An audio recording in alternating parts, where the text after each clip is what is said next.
มาเวียงจันทร์ก็ต้องแวะมาถ่ายน้องฝ้ายอีกเช่นเคย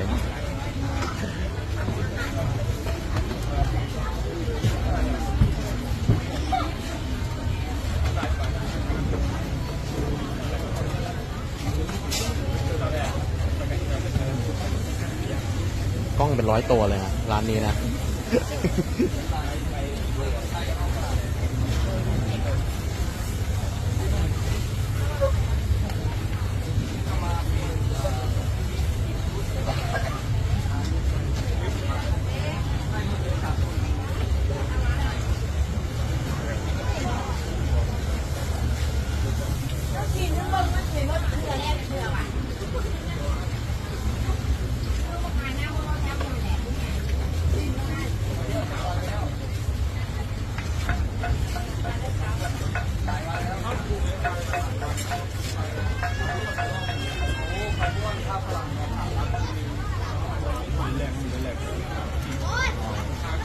ร้อนเลยใช่ไหม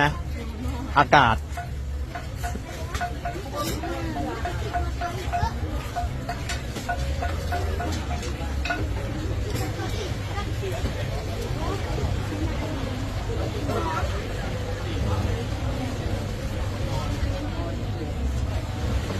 ใส่ถุงจ้ะ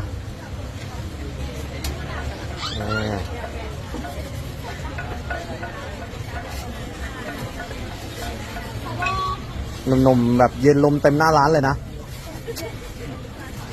สุดยอดอันนี้จ้ะนี่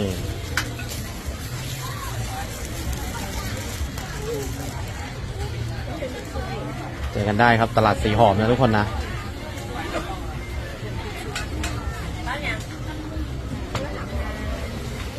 โอเคบ๊ายบายจ้ะบ๊ายบายไว้สวยด้วย